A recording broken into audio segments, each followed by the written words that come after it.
Look, people are running outside. I just wanted to record a video, but where is this? Was that a rocket just now? No way. Lukoil! Look, a little mushroom cloud has risen, a nice one. I want at least one of the explosions to be recorded. Something exploded somewhere in the distance. Quiet, we have an alert, just in case Lukoil falls over there or something. Well, something. Yeah, right at Lukoil. Breaking news, Nato drones have broken into Russia's Kaliningrad. Ukrainian drones have struck Moscow and St. Petersburg. Social media is going wild over the news. The Lukoil oil depot is surrounded by a ring of fire. Putin's lifeline has been completely destroyed. A major breakthrough by our forces in Luhansk. Russian army depots have been blown up. Footage of the enemy's elimination is mesmerizing.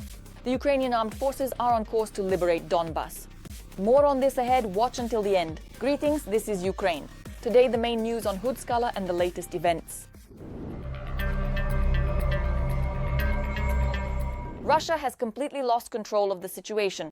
Nato drones over Kaliningrad. Pro-Russian social media pages have been in hysterics since last night. Kaliningrad region, a huge number of UAVs, more are flying through the western regions. They might head your way via Poland or the Baltics. However, it's not just NATO drones. Russians are also having fever dreams about a massive attack by Ukrainian Neptune drones. The enemy has begun a mass launch of UAVs. More than 100 units are planned to be launched. The launches will continue until morning. There may also be subsequent launches of cruise missiles from aircraft. In the morning, there were also Neptune anti-ship missiles. Prepare for a UAV attack in the specified region and in the rear. Moscow was also under attack. Swarms of drones, massive explosions and panic spreading faster than the news itself.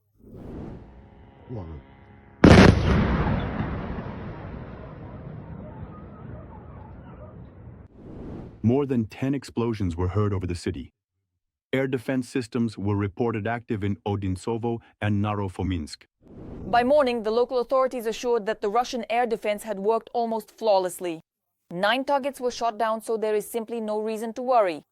The same can't be said about the situation in Smolensk. There, people are running around in the streets.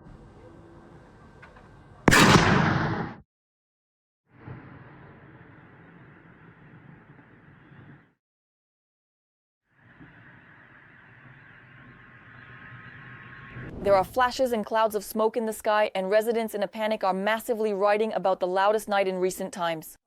The explosions were so powerful that the shockwave spread far beyond the city limits.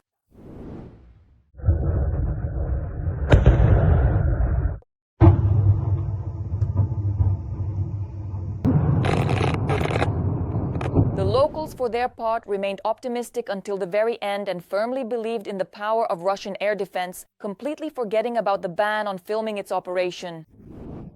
It's coming down hard. Come on, you guys, Lopatinsky. Right at the bottom, shot it down right above the tower. Over there, around my house, I've got a spoon standing here. And then the cards were laid on the table. Despite all the efforts of the Panzers, the spectacular strikes and the precise hits on Lukoil's motor depots.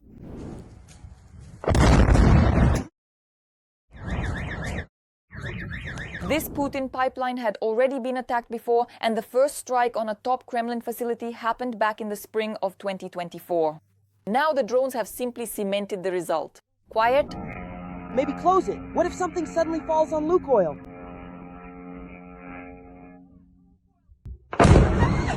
The regional governor apparently slept through the massive strikes in the morning, followed the standard script and wrote that thanks to the efforts of the Russian Ministry of Defense, Air Defense Forces and Electronic Warfare Systems, 42 drones were successfully shot down and suppressed. According to preliminary information, there are no casualties or damage to infrastructure. Emergency services are working at the sites where debris fell. Russians also witnessed a unique fireworks show over the Leningrad region. Residents of the Leningrad region and St. Petersburg continue to hear explosions and report one of the most massive attacks on the area since the start of the full-scale war. More than 30 UAVs paid a visit, bringing fiery greetings. But the locals were upset. They weren't warned about the visit. I just wanted to record a video. Where is this happening? What's going on? Well, it wasn't her. Damn it, people. Come to me. Russia definitely wasn't prepared for this kind of mess.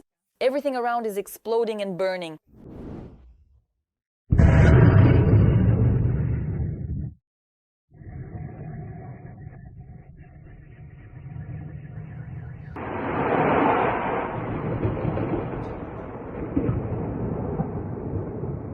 The first results of the attack are already known. You have to hear this. The largest Russian oil terminal port, Primorsk, has been hit. At least one vessel in the port is reported to be affected. It's all as if it was ordered. The main thing is that now the Russians managed to film everything on video.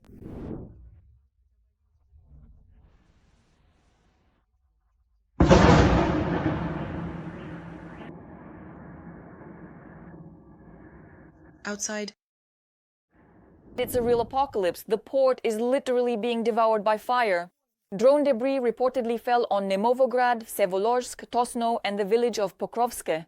Meanwhile, social media channels immediately started reporting that the region was attacked by Lyuti-type drones. The attack on the Leningrad region was carried out by Lyuti drones. The drones were launched from Rivne and Chernihiv regions. The UAVs moved in groups of about 7 units roughly once an hour, each reportedly carrying around 7 kilograms of explosives. Explosions hit the Rostov region due to the UAV attack, leading to the closure of Pulkovo, Yaroslavl, Kaluga, Ivanovo, and Pskov airports.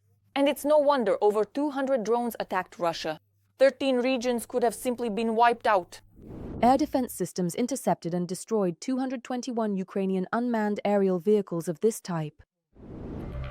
Every voice matters. Join our community, support independent journalism and help us bring you the truth from Ukraine.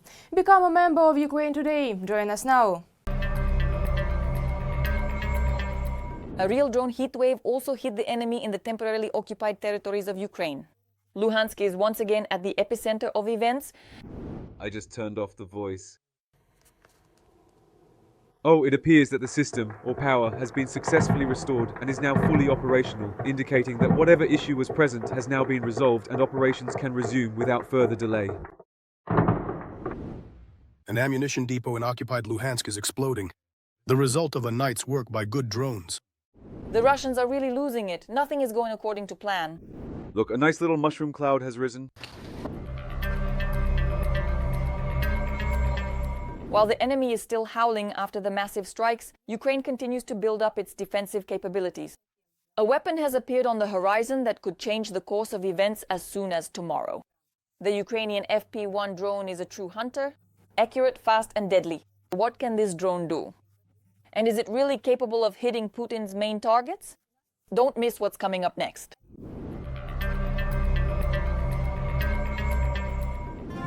To catch up and surpass, Ukraine has reached production rates of its own strike drones comparable to those of Russia. First and foremost, we're talking about the latest long-range FP-1 UAV. However, Ukraine has managed to scale up its production capacity and is now assembling about 100 drones per day, according to the Associated Press. At the same time, the drone is significantly cheaper than the Shahed. One FP-1 costs $55,000. The overall technical specifications are not much different from those of the Shahed drones. Of course, it has a different design, but its function is the same, even though it can fly a bit farther and has slightly more payload capacity, making it a bit more advanced. In terms of accurately hitting a specific target, there has never been a case where the FP-1 accidentally hits civilian objects. That's why it's very convenient for understanding how to plan a mission, making it safe and highly accurate. And it's also 5 times cheaper than a Shahed, which is very useful for our Ukraine, which isn't that wealthy. The secret is simple, experts explain. Ukraine lacks uninterrupted supplies of engines from Iran and China. We don't have the same production capacities as Russia, and we don't have as much money either. Accordingly, our engineers simplified everything as much as possible. With just one condition, the drone absolutely must reach and hit its intended target. The structural frame of the FP-1 drone is made of plywood. These components are milled on a laser machine. This is about a very cheap and mass-produced solution. The skin is then attached to this frame using slot and clamp connections. For a kamikaze drone, which is meant to make a single flight in its lifetime, ending with it simply crashing into the target and exploding. This is not just sufficient, it's the right approach. Despite its outward simplicity, the FP-1's internal components are quite advanced technologically. The drone is equipped with a whole array of sensors and modules that help it navigate through the enemy's EW zone. It can identify the target and approach it along the most effective trajectory.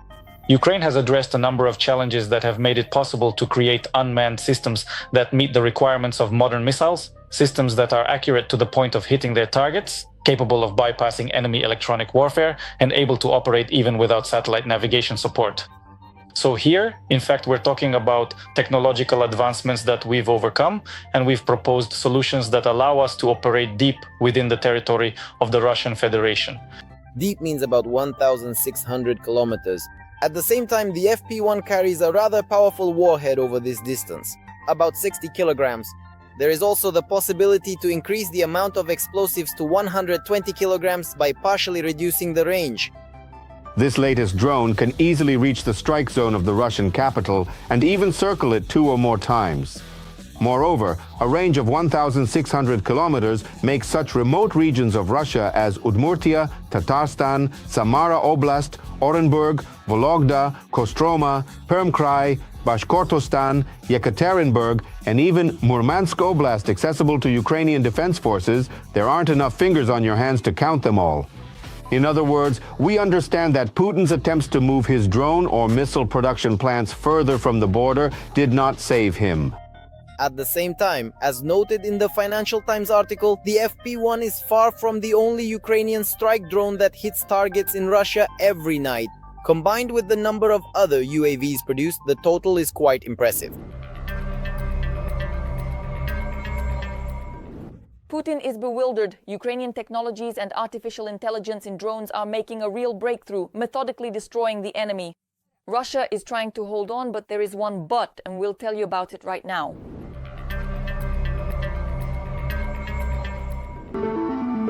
New technologies, new challenges, artificial intelligence, having already conquered advanced gadget users, is now being fully utilized in warfare. Today, almost no modern drone is produced without this technology. Ukrainians are, of course, among the leading UAV designers. In fact, our developers are already actively testing a new drone interceptor. The Ukrainian company Varta is working on implementing an autonomous system for detecting and tracking enemy reconnaissance UAVs and FPV drones for interceptor drones based on artificial intelligence. Some components of the artificial intelligence system are indeed already being used in the war that Russia unleashed against Ukraine. Ukraine is defending itself with technologies that allow for the saving of human resources, especially when we talk about time. Ukraine is defending itself using technological companies that make it possible to maximize the efficiency of the same drones in the final meters of approaching a target, when control by the operator is already being lost. It is reported that the drone will be called Varta Dozor A1 and is already undergoing the final phase of testing. Its main task will be to destroy Russian strike UAVs, which are launched every day against peaceful cities in Ukraine. Geranias, Gerberas, Parvodias, and other drones. Overall, as of today, Russia is capable of producing from 5,000 to 6,000 drones per month. The largest and most significant attack that we have observed so far involved a substantial number of drones, specifically up to 500 of these unmanned aerial vehicles. But in order to carry out such an attack, Russia needed at least 3 to 4 days to accumulate them. It has been stated that the Dozor A1 will be able to independently detect and destroy enemy FPV and reconnaissance UAVs, even under Russian countermeasures. That is, the drone can be used directly on the front line, where there are always enough targets for it, especially since Russia has recently significantly increased its use of drones. After the successful strike, the enemy aircraft or drone is directly hit, and its own shrapnel completely destroys the enemy's unmanned aerial vehicle. However, drone warfare, as they say, one-on-one, still allows for the possibility of a miss. No matter how hard artificial intelligence tries, some Russian drones are also equipped with countermeasures. That's why engineers are already working on improving the Dozor A1. From military publications, in the future, integration with situational awareness systems is also planned, in particular with the Delta system. If implemented, this would allow a single operator to control a group of 5 to 7 interceptors, creating the concept of the so-called small sky. In the air defense segment, where interceptor drones will play a key role, Russian designers are also trying to catch up with our engineers. One of the enemy's new developments is the kamikaze BM-35 drone. A video of its use in the center of Sumy recently appeared online. Our experts are still studying the characteristics of this UAV. It is not yet known what kind of warhead it can be equipped with. However, the lawnmower engine and the propeller drive system indicate that the drone does not fly far and will not be used against military targets. And it was obviously designed specifically to terrorize civilians in frontline cities. We are fighting against a dangerous, aggressive enemy who does not value human life, and we need to be very careful with the changes that are happening there. Specialized equipment on the territory of the Russian Federation may be used. I can circumvent sanctions to produce prototypes for the Russian Federation. They cannot circumvent sanctions when it comes to mass production, to the continuous manufacturing of 100,000 units. They demonstrate an inability to manufacture drones independently. The results of the work of Ukrainian experts confirm this. On site, after the strike, they studied the remains of the BM-35, and as a result, about half of the components were of foreign manufacture. The drone's design contains at least 41 foreign components, including parts from Switzerland, the USA, and Taiwan. At the same time, most of the parts come from China. According to analysts, one significant factor that could influence the situation is the strengthening of US and European sanctions, as well as stricter enforcement of the restrictions already in place. After all, the more Russian loopholes are closed, the fewer drones will end up flying over the heads of Ukrainians. And at the same time develop our own technologies so that every new terrorist attack by the Russians receives an adequate response.